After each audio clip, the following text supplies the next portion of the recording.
If you've ever read a Shakespeare sonnet, you've probably felt the familiar friction. The rhythm sounds beautiful, but decoding what the words actually mean on a first read can feel nearly impossible. But beneath that dense language, Sonnet 26 is incredibly grounded. It reads almost like a letter, an insecure, deeply personal message written to someone the author intensely admires.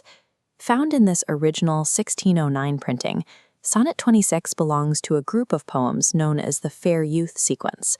While other sonnets in the sequence dwell on beauty or the passage of time, this one zeroes in on a very specific theme: duty. Looking at the opening lines, the speaker immediately places himself in a lower position. He writes, "Lord of my love, to whom in vassalage, thy merit hath my duty strongly knit. To thee I send this written embassage."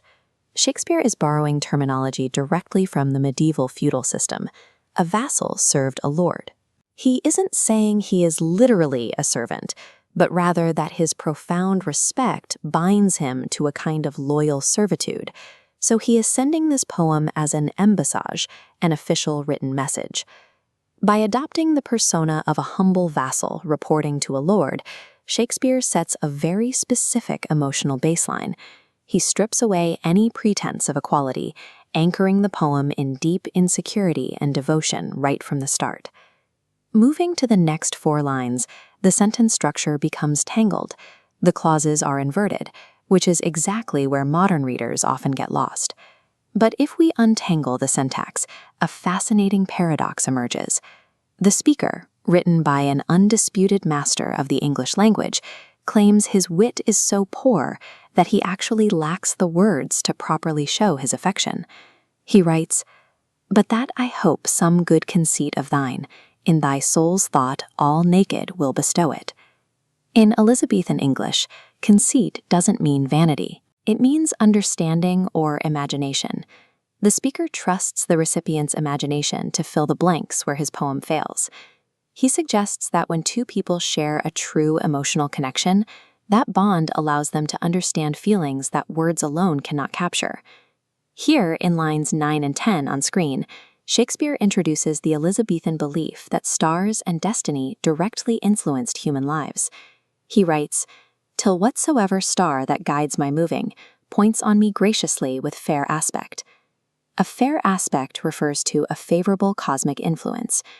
The speaker feels his current circumstances are unfortunate, and he is waiting for his luck and his social standing to improve. Now look at the next 2 lines. "And puts apparel on my tattered loving, to show me worthy of thy sweet respect."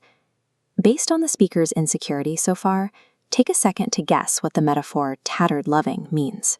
By calling his love tattered, he compares his inadequate feelings to torn, worn-out clothing. He hopes that fortune will eventually dress his love in fine apparel. He wants his devotion to look presentable, so that it is finally worthy of the young man's respect. It's a striking image. It perfectly captures a mind caught between heavy imposter syndrome and a deeply hopeful sense of devotion. Bringing up the final 2 lines, we see how the speaker resolves all this built-up tension. "Then may I dare to boast how I do love thee, till then not show my head where thou mayest prove me." Not show my head means exactly what it sounds like. He plans to wait in the shadows and avoid being tested or judged. Only when fortune improves his situation will he feel confident enough to openly declare his love. To lock this all in, take a look at the summary sheet. The entire emotional arc of Sonnet 26 rests on 4 main themes: deep humility, unwavering loyalty, crippling self-doubt, and the lingering hope that circumstances will improve. You don't have to be a 16th century vassal to relate to this. Caring deeply about someone while wondering if you are truly worthy of their time is a universally human experience. Shakespeare reminds us that the desire to be understood, even when we lack the perfect words, is timeless.